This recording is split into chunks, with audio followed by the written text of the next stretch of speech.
એટલે સનત કુમારોએ નારદજીને બોલાવ્યા. કથમ બ્રહ્મન દિન મુખા કુતશ્ચિંતાતુરો ભવાન ત્વરિતે ગમ્યતે કુતર કુતશ્ચ ગમનમ તવ. સનત કુમારો કહે છે કે હે નારદજી, આટલા બધા ચિંતાતુર કેમ છો? તમારો તો ઘર સંસાર છે નહીં.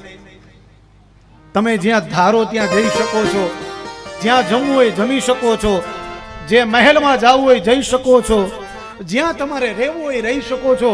તમારે કોઈ ચિંતા નથી. આ ચિંતા કોને હોય? જેના લગ્ન થઈ ગયા હોય ને એને ચિંતા હોય. દૂધ આપવાની, શાકભાજી આપવાની, મીઠું વયું જાય, ગેસનો ચૂલો વયો જાય, આ બધી સંસારિક જીવનમાં જે રહેતા માણસો છે એને ચિંતા હોય. પણ તમને શેની ચિંતા છે નારદજી?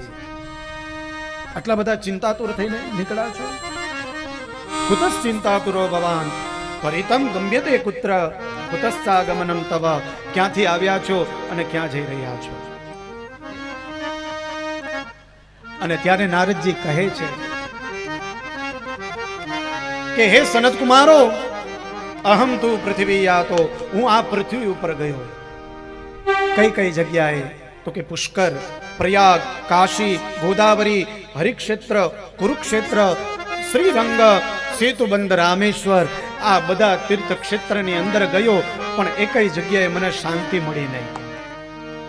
વિચાર કરો કે આટલા સારા સારા તીર્થ ક્ષેત્રની અંદર નારદજી જેવા ઋષિવર ગયા અને એને શાંતિ ન મળી હોય, તો હું ને તમે સામાન્ય એવો જીવ છે, એ માનવ છે.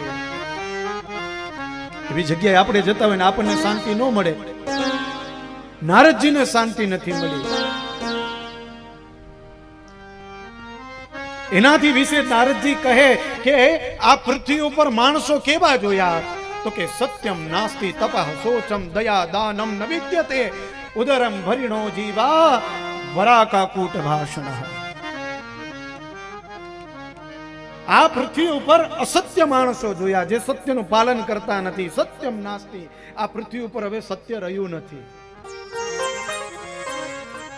તપ રહ્યું નથી. સત્યમ નાસ્તિ તપઃ શોચમ.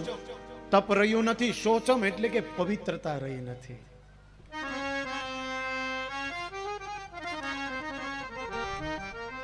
આજનો માણસ પવિત્ર બન્યો નથી. હે, સુંદર વસ્ત્ર પહેરે, સુંદર એવું સ્પ્રે લગાડે, અત્તર લગાડે, બહારથી સુગંધ આવે, પણ અંદરથી બહારથી વ્હાઈટ કપડા પહેરીએ છે, પણ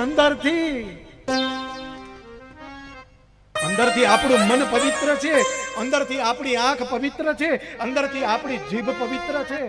તો કે નહીં. અંદરથી આપણું હૃદય પવિત્ર છે? કોઈ માટે આપણે કઈ સારું વિચારીએ છીએ? નારદજી આવું જોયું. સત્યમ નાસ્તિ તપસોચમ દયાદાનમ ન વિદ્યતે ઉદરમ ભરિણો જીવા વરાકાકૂટ ભાષિણ.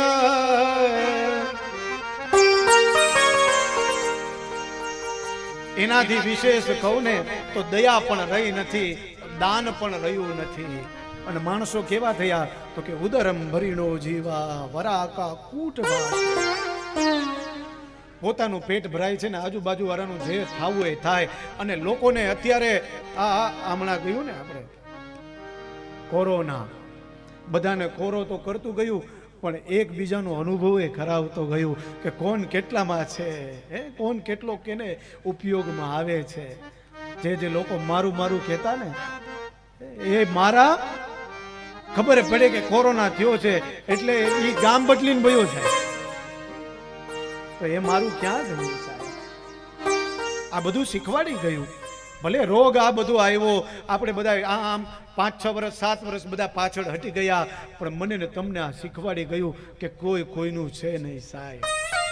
મારું ને તમારું કોઈ નથી. મારું ને તમારું કોઈ હોય ને તો બેસ એ છે ભગવાન. મારું ને તમારું બીજું કોઈ નથી.